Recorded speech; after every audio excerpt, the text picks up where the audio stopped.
गोमंतक पालक परिशद ह्या मंचा वतीन येता त्या 24 जुनाक दिवचले मोबायलाचे दुष्परिणाम ह्या विशयाचेर एक कार्यशाळा घडोवन हाडटले। भुरग्यांक मोबायला पासत पयस कशें दवरप त्या विशीं पालकांक जागृत करपा खातीर तज्ञ मार्गदर्शक तयार करपाक ही कार्यशाळा आयोजीत करतले, अशी माहिती गोमंतक पालक परिशदेचे निमंत्रक दिलीप बेतकीकारान दिली। नवीन शिक्षणीक धोरण यशस्वी करतले जाल्यार पालकांचो सहभाग महत्वाचो आसतलो, अशें बेतकीकाराचें म्हणणें आसा। सध्याच्या घडयेक भुरगीं आनी मोबायल हो विशय गंभीर जाल्लो आसा। ह्या विशयाचेर पालकांक मार्गदर्शन करपाची गरज आसा अशें ताणें स्पश्ट केलें।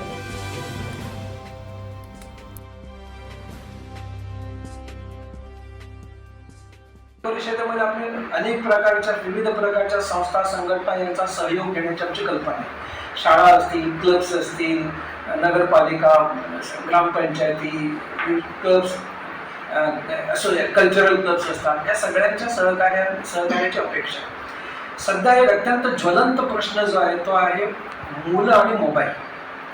तर असे अनेक विषय जे आहेत त्याच्यातला आत्ता आम्ही एक विषय इमिजिएटली जो घेतला आहे तो आहे मुलं आणि मोबाईल। या मुलं आणि मोबाईल हा विषय घेऊन ह्या डिचोली तालुक्यामध्ये अनेक गावांच्या मध्ये हा विषय त्या ठिकाणी जाऊन मांडणारे वक्ते तयार करणे, अशा एक 20-25 जणांची कार्यशाळा 24 जूनला इथं डिचोलीत होणार आहे। त्या कार्यशाळेमध्ये मुलं आणि मोबाईलचा काय परिणाम होतो, त्याच्यात काय करता येते, धोके काय आहेत, त्याच्या दोन्ही बाजू आहेत, म्हणजे प्लस पॉईंट पण आहे, त्याचा विधायक उपयोग करून घेत आहेत। तर विध्वंसक पण आहे, विधायक पण आहे। It is a double edge sword ज्याला आपण म्हणतो।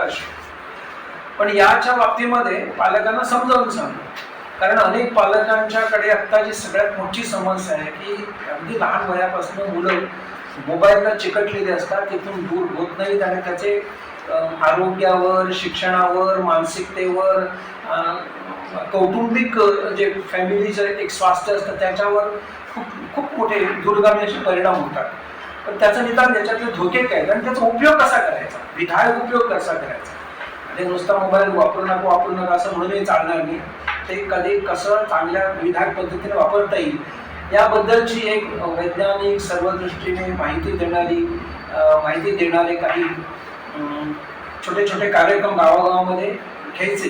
पण ते करण्यासाठी आम्हाला त्याला आपण रिसोर्स पर्सन म्हणतो, असे रिसोर्स पर्सन तयार करायचे। तर अशी ही 24 जूनला अशी एक कार्यशाळा होणार आहे। ह्याच वर्षापासून राष्ट्रीय शैक्षणिक धोरण जे असतात त्याची अंमलबजावणी असते। गोमंतक पालक परिषद जी असं त्याच्याकडे किंवा त्यांनी आम्ही काय गजाली प्लॅन केल्याच या गजालीमध्ये, कारण पालक परिषद असेच नाव असल्या कारणान पालकांकडे चढ फोकस करून शैक्षणिकदृष्ट्या पुढे कसे वचप जे या नव्या शैक्षणिक धोरणात अपेक्षित असं आणि आवश्यकही असं अशा विषयाचे आम्ही काम करण्यास सुरुवात केली।